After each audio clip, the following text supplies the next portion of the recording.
¿Qué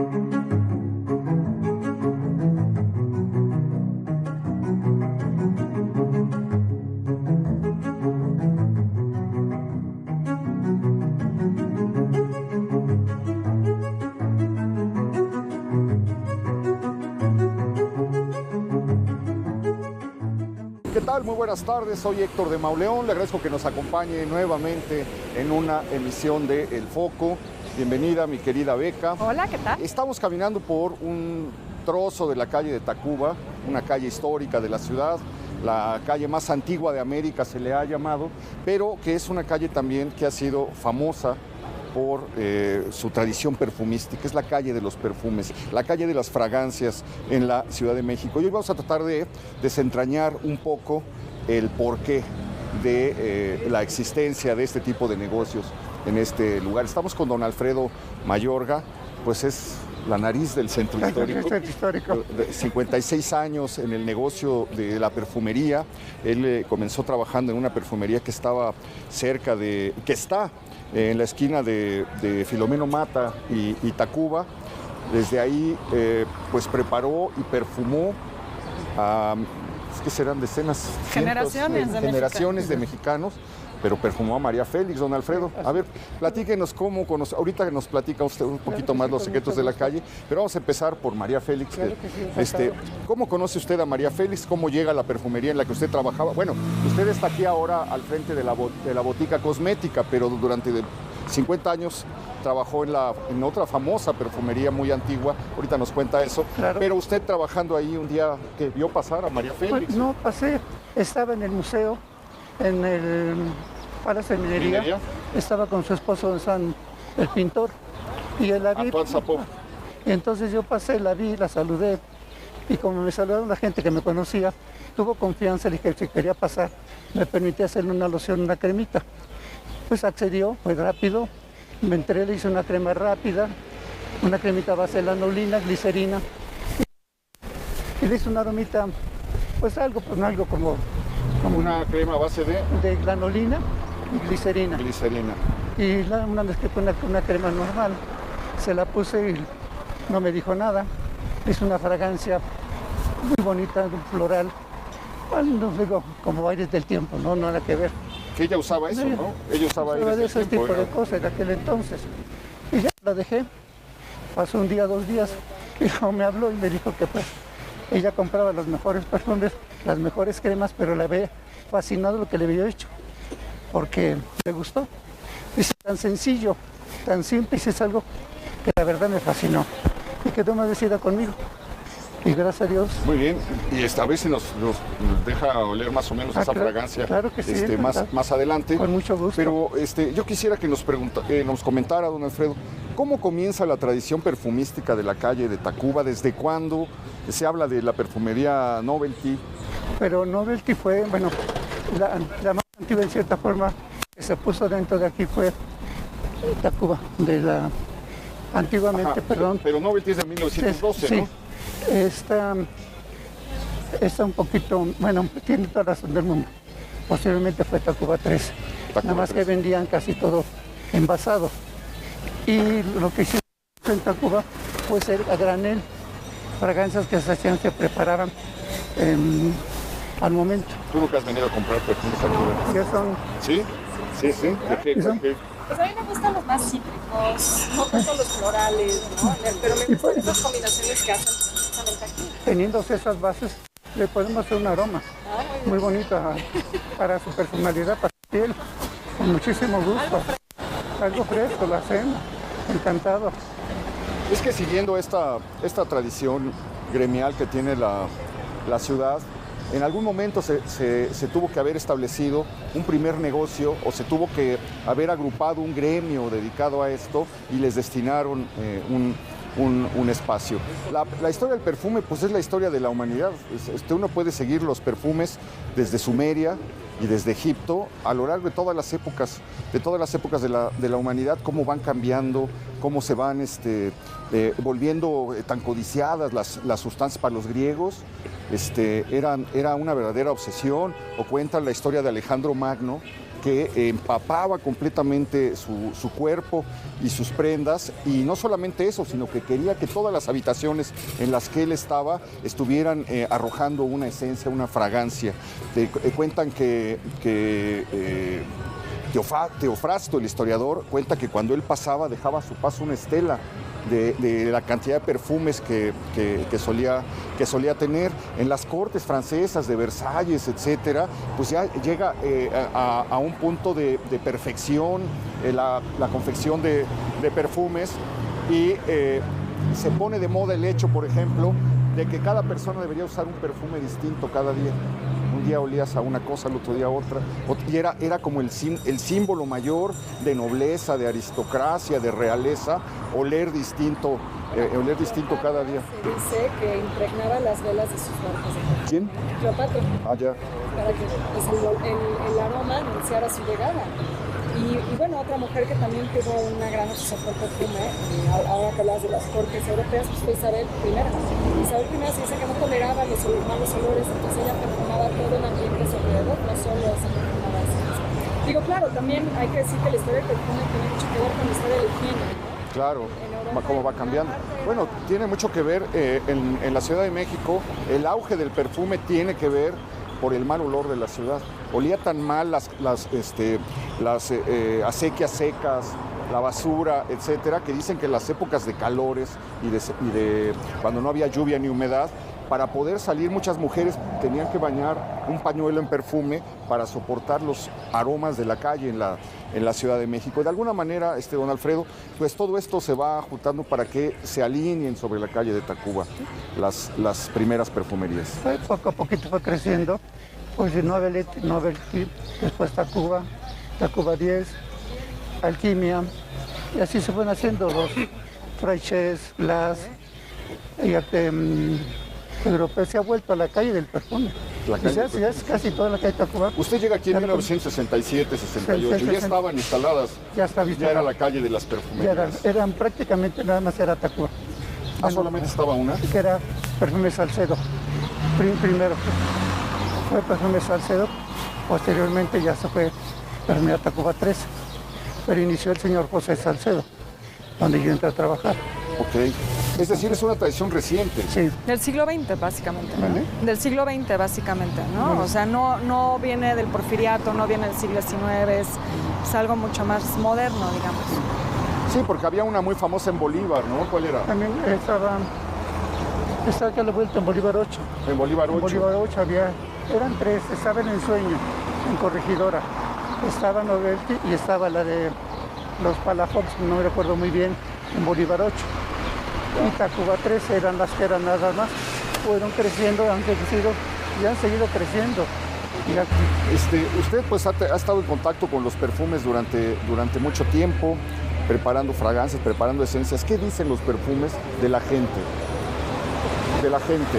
¿Hablan algo de la personalidad de cada quien? No, sí, ¿Están claro. relacionados con...? Para mí es muy importante, por ejemplo, cuando yo recomiendo una fragancia, veo a la persona y sé que más o menos qué puedo combinar para hacerle una bonita fragancia. A ver, ¿qué le recomendaría Sí, que haga? encantado. Pues tendría que mezclar alguna fragancia al momento para que se la vea, la pueda apreciar y le va a gustar, porque va a ser algo sin personalidad. Claro, algo personalizado, Algo personalizado. ¿no? Y eso pues es lo que me encanta a mí hacer y lo que aprendí a hacer durante muchos años. O sea, yo necesito más que unas 2 o 3 fragancias, verla a la persona, mezclarla, aplicarla y ya darle algo personalizado. Muy bien. Oiga, pues vamos a seguir caminando, Claro que sí. don Alfredo. Vamos a entrar aquí al museo que se ha abierto en las calles de Tacuba, el Museo del Perfume. Es la primera vez que lo visitamos, Beca. Sí, acaba de abrir sus puertas, hay que decirles de las novedades de la ciudad. Calle, sí. En una vieja construcción que perteneció a la familia Romero Rubio. Esta construcción, tanto esta, fueron propiedad de Manuel Romero Rubio, el suegro de don Porfirio. En una de estas casas, yo quiero creer que fue en esta, es donde vivió la joven Carmen Romero Rubio y donde probablemente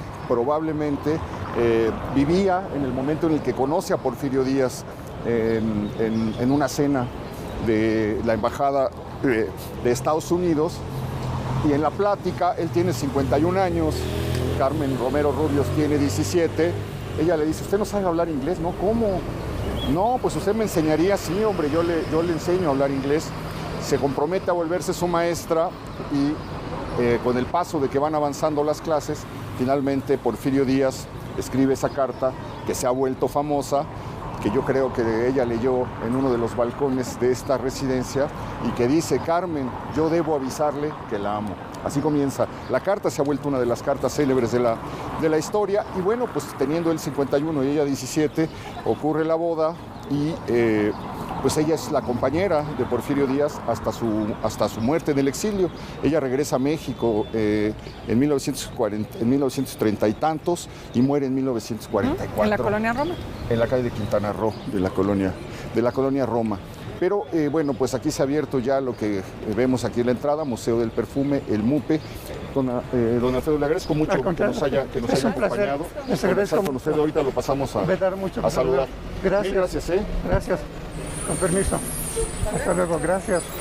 Vamos a hacer una pequeña pausa antes de entrar aquí en Tacuba 12 al Museo del Perfume para pues, conocer algo que ya tiene estrecha relación con la vida de la calle de Tacuba, Beca. Sí, así es. Pues ya lo decíamos, el gremio de los perfumeros está aquí. Pues qué mejor locación para el Museo del Perfume. No se vaya, acompáñenos.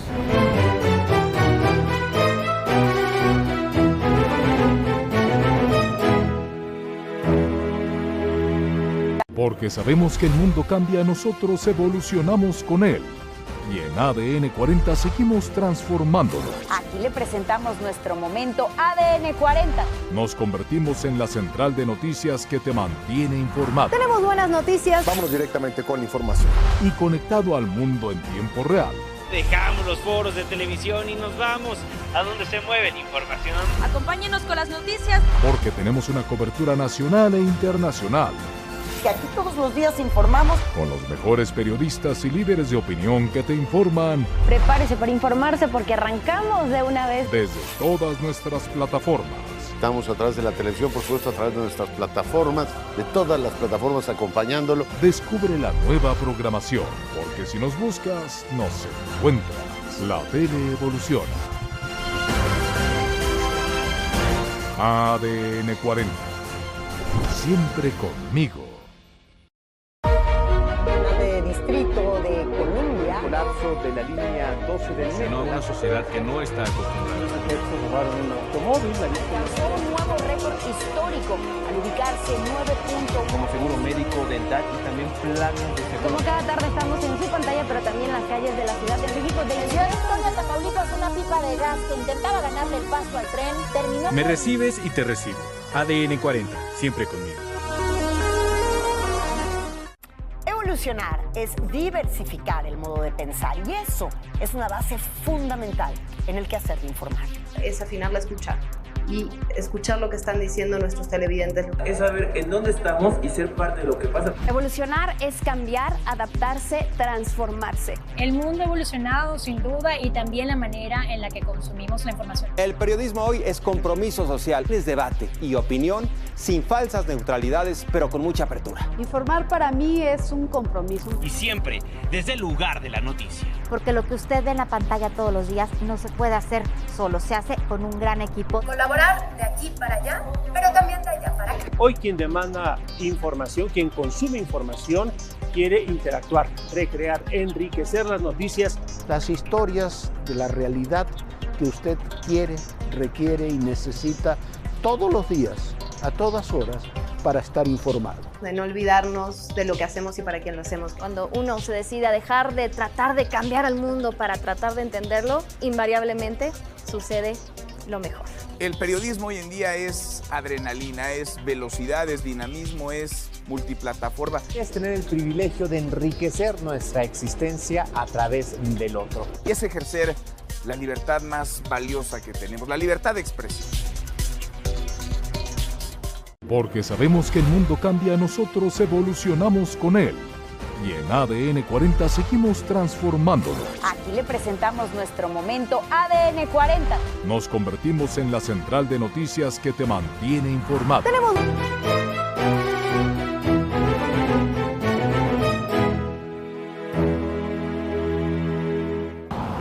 es el número 12 de Tacuba, en donde nos recibe la historiadora Ariadna Casas. Ariadna. ¿Qué tal? Buenos días, Ariadna, qué gusto. Igualmente. Oye, platicábamos acerca de la historia, de la tradición de la calle de Tacuba como pues, una calle de los perfumes dentro de la ciudad, y hablábamos también un poco preguntándonos sobre el origen del edificio de esta casa que perteneció a la familia Romero Rubio. ¿Qué nos puedes platicar de estas dos cosas? Claro, bueno, pues la tradición perfumera data desde principios, mediados del siglo XVII, cuando aquí en este predio estaba construido el Hospital de San Andrés. Entonces, bueno, aquí estaba fue el primer hospital general que hubo en México, y de esa manera podemos explicar también como muchos de los negocios de la zona, ¿no? Sobre Motolinia tenemos muchos negocios enfocados a aparatos ortopédicos, tenemos las ópticas aquí antes de Metro Allende. Es verdad. Y bueno, también aquí estaba establecida una de las boticas pues mejor surtidas de México. Entonces, bueno, hay una relación muy directa entre pues la perfumería y la botica, justamente porque los perfumes surgen como pues algunos métodos de sanación. Bueno, como los dos tienen la base de la herbolaria, ¿no? Finalmente. Sí. Entonces, bueno, ya entrando propiamente a la casa, como lo mencionaba Héctor, precisamente no tenemos como así el dato exacto justamente de la casa, pero vamos, lo que hemos encontrado apunta a que perteneció a la familia Romero Rubio. Ya en el siglo XIX. Exactamente. Tenemos un documento de notarías en el que se establece que en 1909 esta casa se hereda a sus hijas, no a Carmelita, sino a Ana María, me parece, y Sofía. Se hereda el predio de enfrente, el Palacio Metropolitano actualmente, y lo que es actualmente el MUPE. Sí. ¿Hay alguna posibilidad de que Carmelita haya vivido aquí en la infancia? Muy probablemente. O sea, sí pudo haber leído aquí la carta de don Porfirio, como decía. Pudo haber leído tal vez la carta. Es que, no, lo que pasa es que Porfirio, Manuel Romero Rubio es el brazo derecho de Lerdo, y Porfirio se enfrenta a Lerdo, y entonces cuando triunfa Porfirio, pues los lerdistas se tienen que ir exiliados del país, y los Romero Rubio forman parte de los que se van a Estados Unidos huyendo del triunfo. Ya después medio se calman las cosas, y por razones, dicen que políticas, porque había que unir a los liberales, se da el acercamiento de las dos, de la familia de Díaz con los Romero Rubio. Pero entonces es muy probable que haya ocurrido esto en este lugar. Y lo que acabas de decir es toda una revelación que aclara muchísimas cosas de la ciudad.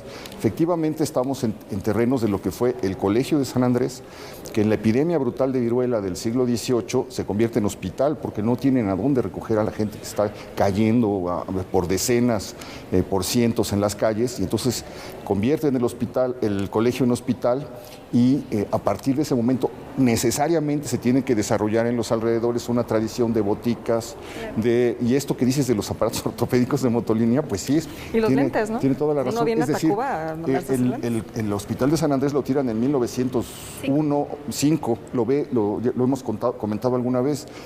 José Juan Tablada ve la demolición, en sus memorias cuenta lo que siente, porque oye a dos viejos hablando que habían sido estudiantes de medicina en las crujías, en las aulas del colegio, y ve cómo se va yendo todo eso.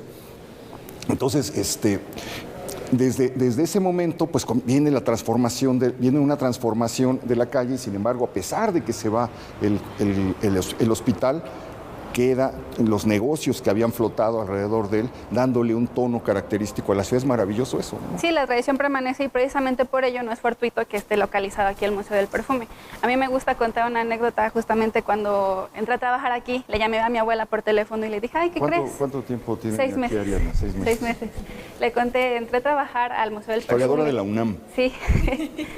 Y me dijo, ay, qué gusto, ¿dónde está? Seguro en Tacuba, ¿no? Entonces justamente nos habla de esta tradición tan extensa que tiene la calle. Sabe que para perfumes hay que venir a Tacuba, ¿no? Muy bien, pues vamos a iniciar el recorrido por el museo. ¿Qué hacemos? Bueno, pues en primera instancia la casa, ¿no? O sea, es una joya arquitectónica que, vamos, no pasa desapercibida cuando no pasa por fuera. Justamente, pues como estamos hablando de la época del Porfiriato, pues es un estilo afrancesado en el que predominan sobre todo pues el estilo Art Nouveau, evidente en los rosetones con motivos orgánicos que tenemos aquí, los motivos sinuosos de la escalera, y bueno, el uso también de materiales maleables como lo son la herrería y el vidrio. Acá arriba tenemos un emplomado original que justo, bueno, como que coronan totalmente la casa, ¿no? Y bueno, como pieza principal, ya propiamente hablando del museo, tenemos que se llama flacón. Un flacón hace referencia a cualquier receptáculo que contiene un líquido precioso. Puede ser licor, pero bueno, la tradición lo ha adoptado propiamente para los envases de perfumes. Entonces, bueno, esta es una obra del artista polaco Mauricy Komuliki, y es justamente así inauguramos la exposición y entramos de lleno al mundo de la perfumería. ¿Hay alguna información sobre el perfume en la época prehispánica, el perfume en la Nueva España? ¿Hay información alrededor de esto? Sí, pues justamente como lo mencionamos anteriormente, hay una relación directa como entre los métodos de sanación y la perfumería, porque originalmente esta, pues justamente recupera elementos botánicos y pues sabemos que aquí en Mesoamérica la tradición es extensísima en ese sentido. Entonces, quizá de pronto no son propiamente perfumes, pero sí aguas aromáticas que servían pues para protegernos, vamos, de algunas enfermedades. Bueno, pero hay algunos historiadores que consideran que la historia del perfume inicia con el incienso, ¿no? Y entonces, en ese sentido, pues el copal sería una referencia obligada cuando hablamos de la perfumería en el México prehispánico, ¿no? Y en cuestiones de materias primas, México ha aportado muchísimo. O sea, tenemos materias como el nardo, el tabaco, el copal, que son muy utilizadas actualmente en la perfumería y que pues son originarios de aquí. Ariadna, pues muchas gracias. Toda una revelación lo que nos dijiste para entender la mecánica de la ciudad y la memoria de la ciudad. Yo no había hecho esa conexión. Tenía esa explicación, pues sí, es el origen de los aparatos ortopédicos y de tantas cosas que hay aquí en los alrededores. Pues muchísimas gracias. Pues un gusto tenerlos aquí y bueno, aquí mi compañero Gerardo y Raúl serán quienes a partir de ahora los lleven por el recorrido de este bonito museo. Héctor.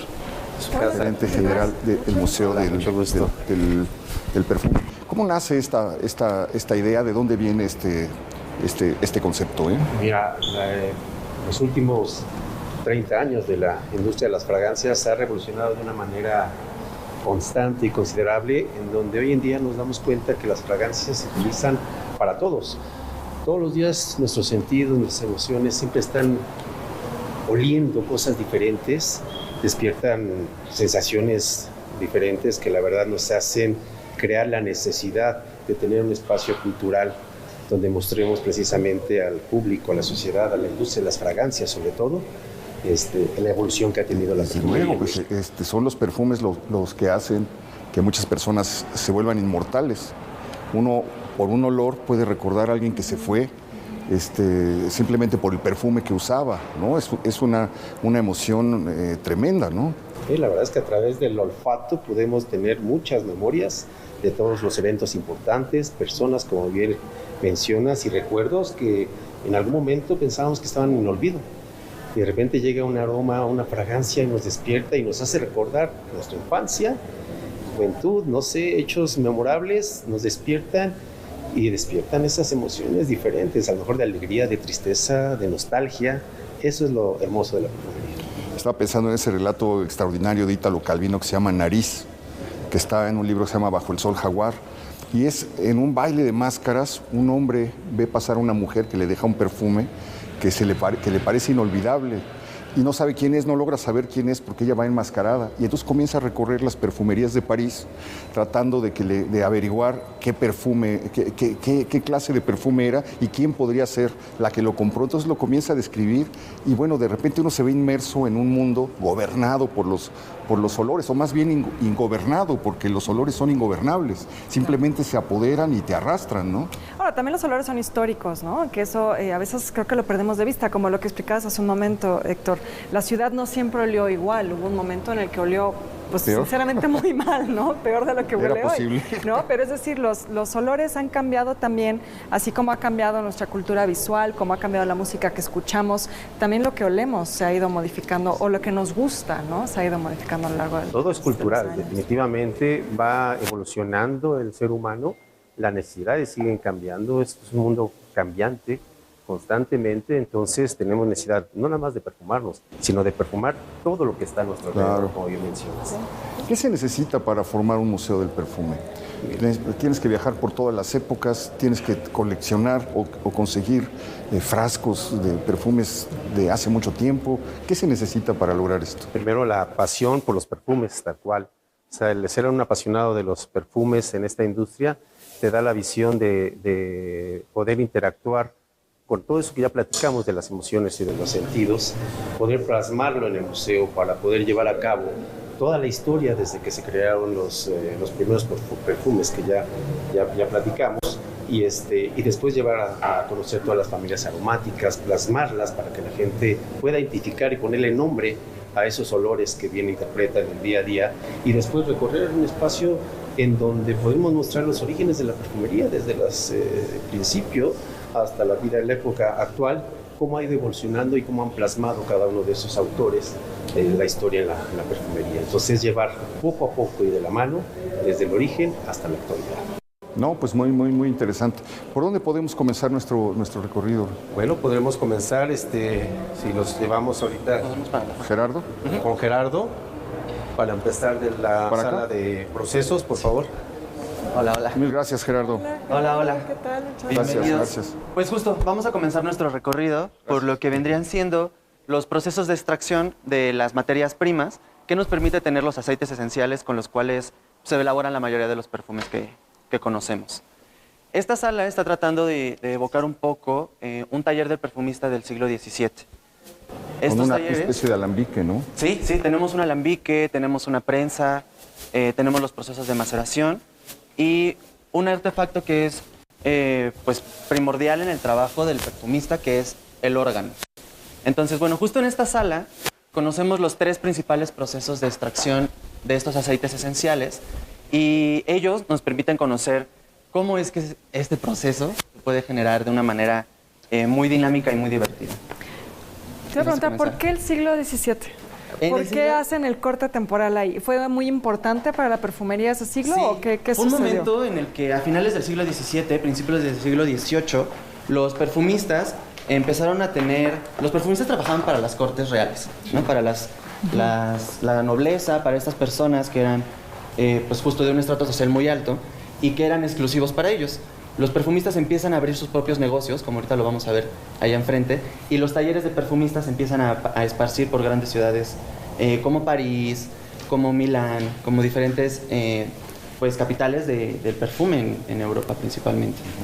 El primero que tenemos es el proceso de extracción por solventes. Como su nombre lo dice, se extrae a través de colocar la materia prima directamente en el reposo con un solvente que puede ser alcohol, pueden ser grasas, e incluso en algún momento fueron aguas, pero pues justo el agua tiende a pudrirse muchísimo más rápido, ¿no? En este caso vemos el proceso que es el enflogage, el cual consta en colocar flores delicadas sobre una capa de grasa que está pues, firme, sólida, y después va a pasar por otro proceso. ¿Son grasas animales? Grasas animales principalmente se utilizaban, actualmente se utilizan grasas vegetales. Después tenemos el proceso del alambique o de la destilación. Este es el que a la fecha se sigue utilizando para nutrir a toda la industria de la perfumería, y el concepto o el proceso es básicamente el mismo desde su invención, ¿no? Colocar líquido con la materia prima, pasas por un proceso de ebullición, va a subir los vapores y va a pasar una separación tanto de los gases como de los aceites para finalmente obtener el aceite pues, esencial de lo que vayamos a colocar. Pueden ser resinas, pueden ser maderas, pueden ser flores, semillas, incluso. O sea, para obtener una sola gota de perfume es un proceso larguísimo. Tienes que poner, y además tienes que poner muchísima materia prima, ¿no? Sí, muchísima materia prima, muchísimo tiempo, porque por ejemplo los jazmines se tienen que recolectar a cierta hora de la mañana, que es cuando están floreciendo, y las partículas aromáticas están, pues digámoslo así, apenas tocando el oxígeno. Esto es estremecedor porque implica un conocimiento humano de siglos, o sea, para llegar a la noción de que tiene que ser al amanecer. Sí. Imagínate todo el proceso cultural que esto entraña, ¿no? Y científico, ¿no? O sea, estamos hablando de que la perfumería está muy vinculada también a la ciencia y a los avances de la ciencia, aunque a veces lo vemos como algo muy superfluo. Y a la alquimia, ¿no? Sí. Justo a quien se le atribuye el proceso de destilación y específicamente el alambique es a una alquimista, María la Hebrea. Entonces justo a ella se le atribuye porque ella no intentaba destilar las materias primas, sino trataba de cambiar los metales, ¿no? Volverlos... Encontrar el famoso la primera filosofía. Hablabas de este órgano.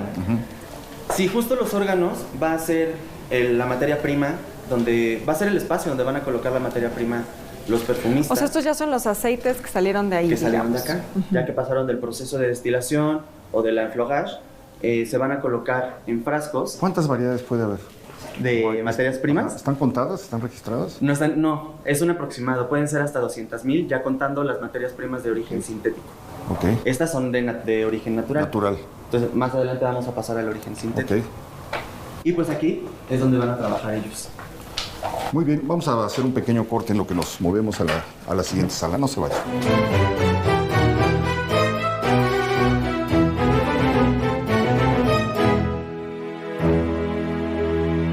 Porque sabemos que el mundo cambia, nosotros evolucionamos con él. Y en ADN 40 seguimos transformándolo. Aquí le presentamos nuestro momento ADN 40. Nos convertimos en la central de noticias que te mantiene informado. Tenemos buenas noticias. Vámonos directamente con información. Y conectado al mundo en tiempo real. Dejamos los foros de televisión y nos vamos a donde se mueve la información. Acompáñenos con las noticias. Porque tenemos una cobertura nacional e internacional. Que aquí todos los días informamos. Con los mejores periodistas y líderes de opinión que te informan. Prepárese para informarse porque arrancamos de una vez. Desde todas nuestras plataformas. Estamos a través de la televisión, por supuesto, a través de nuestras plataformas, de todas las plataformas acompañándolo. Descubre la nueva programación, porque si nos buscas, nos encuentras. La tele evoluciona. ADN 40. Siempre conmigo. Distrito de Columbia. Colapso de la línea 12 del metro. Una sociedad que no está acostumbrada. Los sujetos robaron un automóvil. Alcanzó un nuevo récord histórico al ubicarse 9 puntos. Como seguro médico, dental y también planes de seguro. Como cada tarde estamos en su pantalla, pero también en las calles de la Ciudad de México. De la ciudad de Victoria, Tamaulipas, una pipa de gas que intentaba ganarle el paso al tren terminó. Me recibes y te recibo. ADN 40, siempre conmigo. Evolucionar es diversificar el modo de pensar y eso es una base fundamental en el quehacer de informar. Es afinar la escucha y escuchar lo que están diciendo nuestros televidentes. Es saber en dónde estamos y ser parte de lo que pasa. Evolucionar es cambiar, adaptarse, transformarse. El mundo ha evolucionado sin duda y también la manera en la que consumimos la información. El periodismo hoy es compromiso social, es debate y opinión sin falsas neutralidades, pero con mucha apertura. Informar para mí es un compromiso. Y siempre desde el lugar de la noticia. Porque lo que usted ve en la pantalla todos los días no se puede hacer solo, se hace con un gran equipo. Colaborar de aquí para allá, pero también de allá para acá. Hoy quien demanda información, quien consume información, quiere interactuar, recrear, enriquecer las noticias. Las historias de la realidad que usted quiere, requiere y necesita todos los días, a todas horas, para estar informado. De no olvidarnos de lo que hacemos y para quién lo hacemos. Cuando uno se decide a dejar de tratar de cambiar al mundo para tratar de entenderlo, invariablemente sucede lo mejor. El periodismo hoy en día es adrenalina, es velocidad, es dinamismo, es multiplataforma. Es tener el privilegio de enriquecer nuestra existencia a través del otro. Y es ejercer la libertad más valiosa que tenemos, la libertad de expresión. Porque sabemos que el mundo cambia, nosotros evolucionamos con él. Y en ADN 40 seguimos transformándolo. Aquí le presentamos nuestro momento ADN 40. Nos convertimos en la central de noticias que te mantiene informado. Tenemos buenas noticias. Vámonos directamente con información. Y conectado al mundo en tiempo real. Dejamos los foros de televisión y nos vamos a donde se mueve la información. Acompáñanos.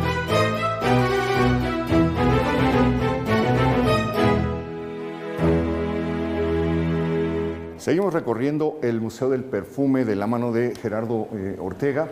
Estamos encontrando aquí en una de las salas, pues como digamos, las posibilidades, las divisiones posibles de las materias primas de las que surge el perfume. Y es muy interesante porque podemos ver cómo puede venir de cítricos, o puede venir de cuero, puede venir de maderas, del mismo ámbar, y encontramos pues, palabras que no son usuales, son poco conocidas, o sea, ládano, tuberosa, gálbano, y encontramos pues algunas que nos remiten a los perfumes de toda la vida. Yo pensaba aquí en el Patchouli, Vetiver, etcétera. Entonces, se dividen esas son las materias primas naturales, digamos, Gerardo. Exactamente. Y como ello, también tenemos otras sintéticas. Por ejemplo, aquí tenemos el calone, que es una nota sintética que le va a dar como el carácter a estos perfumes acuáticos. No sé, pensemos en algún perfume de los 90s con un envase azul, con un flacón azul, y nos recuerda esa sensación como de brisa del mar, como una sensación relacionada a las algas marinas, pero que también son de origen sintético. Como bien lo mencionaste, esta es la organización, digámoslo a grandes rasgos, de las familias olfativas. Cada una de estas familias olfativas va a tener diversas notas que le va a dar carácter. Por ejemplo, en los cítricos, pues es evidente, ¿no? Todos los cítricos que van a formar parte de ella. Pero aquí, por ejemplo, tenemos un mirto o una lavanda. Una lavanda, sí. La lavanda normalmente se ocupa en unas notas de salida, que nos van a dar una frescura, y el mirto en las notas de fondo para darle un poco más de firmeza al perfume y durabilidad. Creo que era Beca la que comentaba, notas, mencionas notas, pero con referencia, como referencia musical. Exactamente, justo la perfumería, cuando empieza a hacerse popular, carece de cierto lenguaje propio y va a tomar prestados conceptos de otras ramas. Por ejemplo, de la música retoma el concepto de nota, de composición y de acorde, ¿no? Cuando tenemos un aroma solito, hablamos de una nota. Cuando tenemos un acorde, es cuando tenemos 3 o 4 más notas que están conviviendo armoniosamente. Y finalmente tenemos una composición cuando es un producto ya finalizado, un perfume. Y justo la persona que lo retoma era una persona cercana a la música y también a la perfumería, pero como ello también lo retomamos con otros conceptos como suave, ¿no? Han escuchado que se refieren a los perfumes suaves, o perfumes talcosos, ¿no? Perfumes polvosos. Oye, ¿se puede sacar perfume del petróleo y del carbón? Sí, a partir de producción sintética, es las principales materias primas para hacer notas sintéticas: el petróleo, el carbón y el aguarrás de pino. Bueno, ahora que nos decías esto de las materias primas, creo que sería interesante retomar que pues hay tantas, porque unas son las naturales, que durante mucho tiempo la perfumería estuvo limitada a esas, y de pronto hay una explosión de sintéticos que ahora nos permite tener perfumes de algodón de azúcar, por ejemplo. No sé exactamente, si ¿no? Algodón de azúcar. Sí, o de chicle. O de chicle. Justo la perfumería, como lo mencionas, durante siglos va a estar limitada a los aromas que nos provee la naturaleza, pero es ya en el siglo XIX, a finales de 1800, cuando empieza un boom en la producción sintética de notas que van a darle va a marcar diferencias entre las mismas casas perfumeras, como es el caso, por ejemplo, de Guerlain, que va a ser una de las primeras casas perfumeras que van a hacer notas sintéticas, y una de ellas va a ser la cumarina y el melocotón, que lo van a introducir en sus notas. Yo siempre pensé que el número 5 de Chanel era el primero en usar sintéticos. No, ya es bien adentro del siglo XIX, cuando la producción sintética se va a popularizar, pero ya en el 20 va a ser muy común que se coloque esto, y quizás tengamos esa referencia porque pues Chanel 5 marcó una época muy grande, ¿no? Sí. ¿Tiene 3 notas un perfume? Sí, principalmente tiene, digámoslo, tiempos o notas. La nota de salida o de cabeza. La impresión inicial. El momento. El golpe. ¿No? El golpe. Ese va a durar aproximadamente 15, 18 minutos. Y ahí están regularmente las notas cítricas, las notas florales. O sea, esa sería la de salida. Las de salida. Okay. Exactamente. En corazón vamos a tener notas un poco más fuertes, como pueden ser algunas maderas, algunas notas gourmet. Las notas gourmet son justo estas que evocan un poco la sensación a comer comidas dulces, como el caramelo, como el algodón de azúcar, el praliné o crepa o leche condensada, ¿no? Que son notas que dice uno, ¿cómo se ocupan en la perfumería? Sí. Pero se ocupan. Pero esto puede estar en un mismo perfume, es decir, estás describiendo un mismo perfume. Desde el momento en el que lo sueltas y cómo va moviéndose hasta lo largo de 6 horas. O hasta 20 horas. Incluso hay perfumes que pueden llegar a durar en cuerpo hasta 24, 48 horas. Entonces, es bien interesante porque uno creería que el perfume solamente es colocarlo, pero en realidad hay toda una química y física detrás de ellos. Para irlo fijando, ¿no? Exacto. Bueno, y también dicen que te lo tienes que poner porque una cosa es olerlo del bote y otra cómo te huele en la piel, ¿no? Que dependiendo de la química de cada quien. El pH, la condición climática, el trabajo que uno mismo haga. Y bueno, una de nuestras experiencias más interesantes aquí en el MUMPE es la experiencia inmersiva, que está justo atrás de ustedes. Es un videomapping en el cual tratamos de representar las 8 familias olfativas que son reconocidas y que podemos escuchar, podemos oler y podemos ver 8 perfumes diferentes. Esta parte también se me hace interesantísima porque pues vas viendo, todo vino acompañado de algo de suntuosidad que se viene presentando desde la envoltura, desde el frasco que contiene la fragancia. Tenía que ser tan insólita, tan exclusiva, tan exquisita como el olor que ibas a descubrir. Y entonces, de alguna manera, se va desarrollando también la industria del frasco, por decirlo de alguna manera, Sí. ¿no? La industria del vidrio va a estar muy relacionada, y de la cristalería, muy relacionada con la perfumería, porque justo son sus contenedores. En un inicio se colocaban los perfumes dentro de cierto tipo de cerámica, de ¿no? cerámicas, de cuarzos, materiales que eran más bien tallados. A partir de que el ser humano empieza a manejar el cristal vidrio a su antojo, puede darle muchísimas más utilidades. De hecho, antes del siglo I, antes de Cristo, casi todo es de cerámica. Todo lo que se ha encontrado los guardaban en odres de cuero o en objetos de cerámica, porque no se había desarrollado el uso del cristal. Es a partir del siglo I en adelante cuando comienzan a aparecer estas variedades. Este es todo un poema, ¿no? Sí, hay unas piezas preciosas. Y algo característico de este tipo de cristal es este cristal de Murano. Es de Murano, sí. ¿No? El cristal de Murano va a ser único en cada una de sus fabricaciones por la producción artesanal que ello conlleva. A pesar de que veamos dos que son muy similares, las diferencias en las tonalidades, las diferencias en el grosor entre cada color, las mismas capas que van colocando, va a hacer que sean piezas únicas. Entonces, por eso decidimos darle este espacio. Pues tenía que ser veneciano, ¿no? Tenía que ser veneciano. Solamente una ciudad tan suntuosa, tan onírica como esa se podría desplegar todo este arte. Qué maravilla, ¿eh? No sé ni por cuál votaría. Este es precioso, mira. Sí. No, y incluso el peso. ¿no? Hay unos que son muy pesados. Sí, ¿verdad? Claro. Súper pesados. Ahora, esto se sigue produciendo a la fecha, ¿no? A la fecha se sigue produciendo el cristal de Murano. Está certificado los talleres de Murano que pueden hacer este tipo de trabajos. Y porque también hay muchas réplicas. Entonces está bien. El mismo gobierno y la tradición de los trabajadores del vidrio pues han tratado de proteger este arte. Y bueno, tenemos ya aquí el perfume y su historia. El perfume y su historia justo es una de las partes más robustas de nuestra colección, porque abarcamos principalmente desde las civilizaciones antiguas y llegamos hasta la época moderna, 1980. Pues esto va a ser muy, muy, muy, muy interesante. Súper interesante. La realidad es que justo la palabra perfume proviene de un vocablo latín, ¿no? Perfumare. De humo. De humo, exactamente. Es que estaba asociado a un culto religioso, volverlo humo para adorar a las divinidades. Y al incienso, precisamente. ¿Sí? Muchas civilizaciones consideradas clásicas y antiguas recurrían a la quema de ciertos inciensos, maderas, hierbas, para agradecerle a las divinidades y a sus dioses, ya sea porque salió el sol, ya sea por un nuevo fruto, e incluso tenían usos medicinales. Había ciertos humos que se inhalaban para producir un alivio en la garganta, para quitar dolores estomacales. Entonces, pero principalmente el uso va a ser divino, ¿no? Sí, ritual. Bueno, esto que dices de lo médico y de usar los aromas me hizo pensar en estos famosos doctores de la peste, ¿no? El pico del doctor de la peste tenía al fondo hierbas aromáticas porque se creía que los malos olores eran lo que te enfermaban. Exactamente. Sí. No, pero acabas de decir algo que también es muy importante porque la historia de la humanidad ha sido la historia de la lucha por quitarse el olor corporal. No quiere el ser humano oler a ser humano.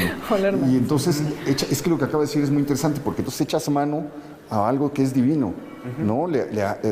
Te rodeas de cosas que estaban dedicadas para adorar a los dioses, para que formen parte de tu personalidad, para que te acompañen y sobre todo para que dejes de oler a ser humano, ¿no? Esa cosa que uno recuerda cada que sube al metro, ¿no? Claro, y que aquí en la ciudad justo tenemos un paisaje olfativo bastante particular, ¿no? Excéntrico. Excéntrico. Ajá. No, qué interesante. Entonces vemos aquí India, China, Mesopotamia, Egipto. ¿Qué nos puedes contar sobre cada una de estas civilizaciones? Pues justo cada una de estas civilizaciones, tanto en sus textos sagrados como en textos a lo largo de su historia, retoman el uso de la perfumería. Por ejemplo, en India, en ciertos fragmentos del Kama Sutra, se menciona cómo colocar y cómo perfumar a la pareja y cómo perfumarse a sí mismo para un goce mismo. En China, la tradición de regalar estas bolsitas llamadas shambao eran también como protección, pero también aromatizantes, y a la fecha es un producto que es común, ¿no? Nosotros seguimos utilizando estas bolsitas para aromatizar nuestro closet, nuestra bolsa, nuestros cajones. Y se colocaban con resinas, con hierbas, con maderas. En el caso de Mesopotamia tenemos algo particularmente interesante porque es el primer registro escrito que tenemos de un trabajo de perfumista. Una tablilla. Una tablilla con uniforme. Una mujer, ahí está el nombre, Taputi. Justamente, Taputi Velatekalin. Ajá, sí. Ella va a ser la primera mujer, la primera perfumista dentro de esta tradición escrita que va a ser registrada y que pues ella no solamente trabajaba con las fragancias, sino en general trabajaba con los procesos químicos, ¿no? Trataba de hacer ciertas sustancias y ciertas pociones. Sí, aparece su nombre registrado en una tablilla muy antigua y asociada a uno de los gobernantes. Ella era la encargada de crearle los ungüentos aromáticos a uno de los gobernantes de Sumeria, Taputi Velatekalin. La primera química también en la historia. La primera química también en la mismo. historia, justo. En el caso de Egipto, pues ahí vamos a tener la realidad. Pero es precioso, ¿no? Perdón que te interrumpa. Claro. Pero esto sería más o menos la manera, el espacio o el objeto, el artefacto en donde se guardaban esos ungüentos. Exactamente. Esto es una reproducción, desde luego. Sí, aquí tenemos justo reproducciones. Ese se llama ritón. Es un objeto que se utilizaba tanto para guardar vinos, para guardar líquidos que fueran preciados. Entonces en ellos también se colocaban los ungüentos. Y algo interesante que hay que mencionar aquí es que los perfumes en esta época no eran líquidos, eran ungüentos y eran sólidos. Por eso se quemaban y otros se podían colocar sobre el cuerpo. La tradición del perfume ya líquido va a ser muchísimo más adelante, pero por ejemplo en el caso de Egipto, ahí tenemos una reproducción de un perfumero que se encontró en las tumbas de Tutankamón, en la tumba de Tutankamón. ¿Qué sería este? Este justo el del medio. El original está hecho de alabastro y mide 1,20 de altura.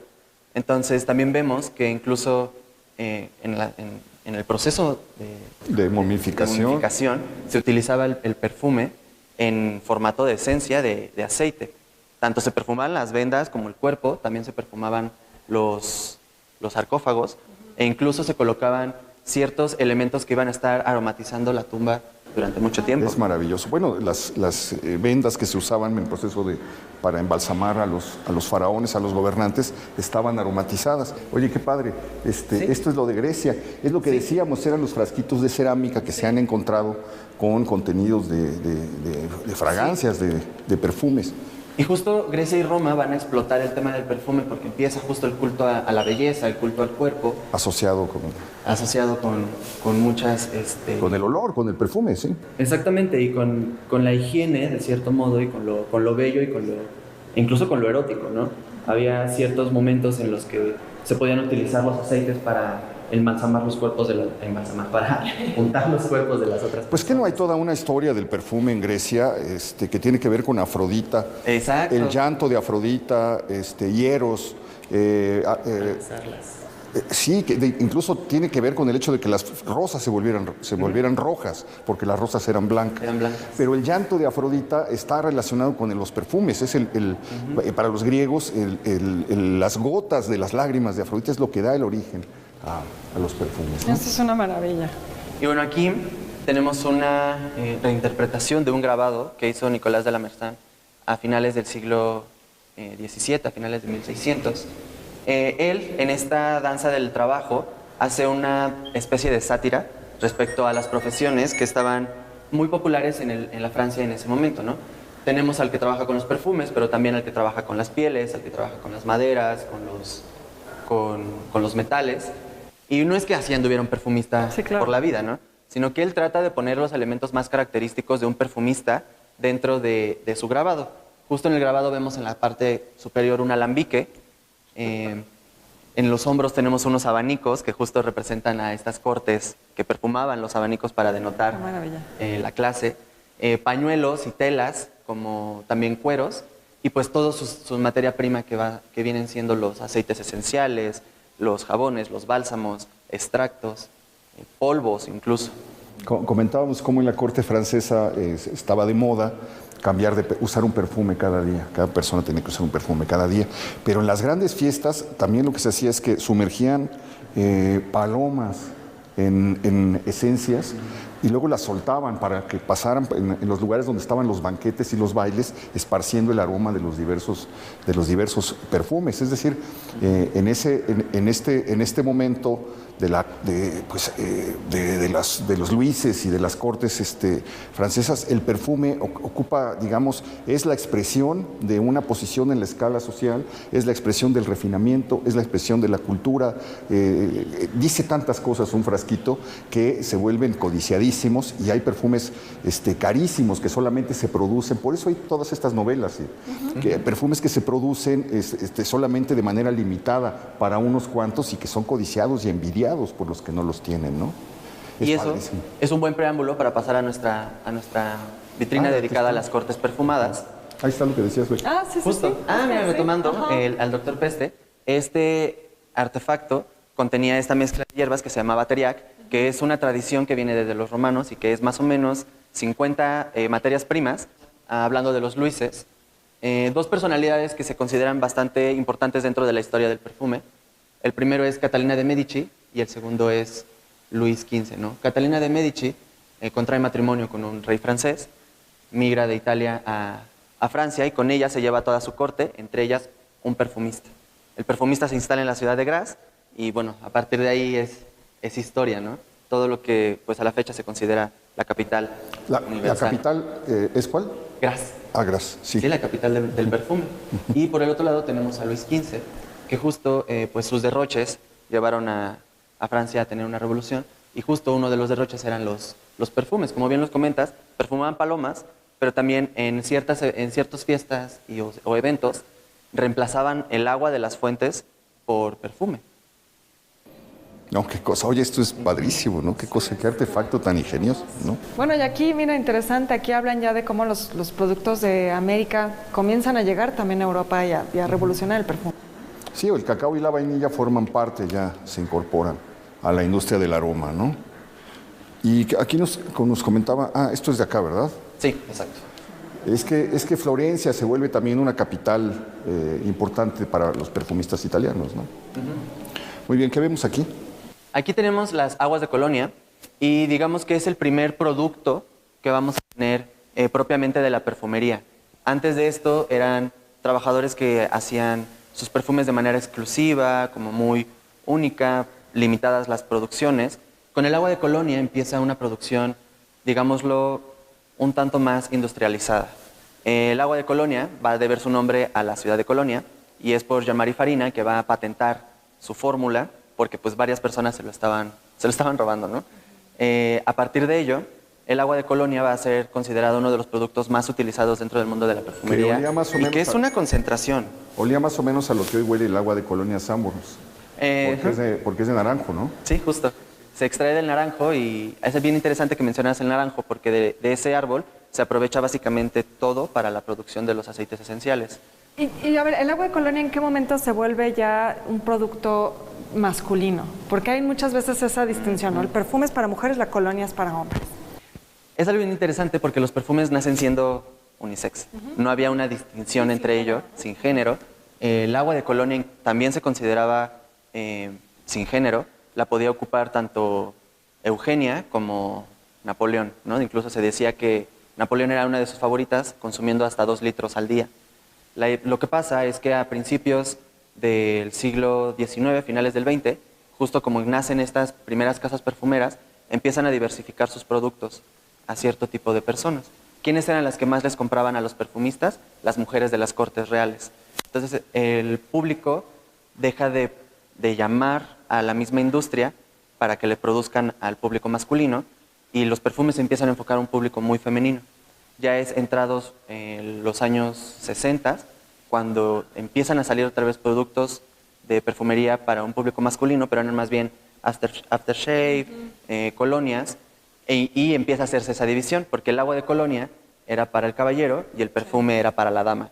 pero la realidad es que el perfume es tanto para dama como para caballero. Oye, pues qué dato, ¿eh? El agua de colonia más célebre del mundo es la llamada 4711, que era la preferida de Napoleón, pero tomó el nombre del número donde se ubicaba la fábrica en Colonia, en donde se preparaba.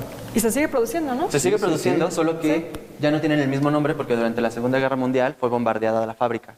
Entonces cambiaron de locación, pero mantienen su nombre 4711. Oye, pues estamos entrando a la parte más interesante de la historia del perfume, pero estamos entrando también al final del programa. Se nos acabó el tiempo, no nos dio esta hora para recorrer el Museo del Perfume en su totalidad. Así es que, ¿qué te parece si nos vemos en 8 días? Claro que sí. Continuamos recorriendo lo que nos falta de la exposición, y sirve que aprovechamos para visitar otras perfumerías de la calle de Tacuba que tienen también su historia, ¿te parece? Sí, me parece muy bien. Pues muchísimas gracias. Muchísimas gracias. Gracias por acompañarnos. Muchas gracias. A ustedes. Pues espero que haya disfrutado este recorrido interesantísimo, lleno de datos y de revelaciones, no solamente sobre la historia del perfume, sino también sobre la mecánica de la ciudad. Pues lo de la calle de Motolinía y los aparatos ortopédicos me dejó boquiabierto por la claridad que tiene para explicarse por su cercanía al desaparecido Hospital de San Andrés. Espero que se le haya pasado bien y nos vemos la próxima semana, ya lo sabe usted, aquí en El Foco. Gracias. Gracias, Héctor.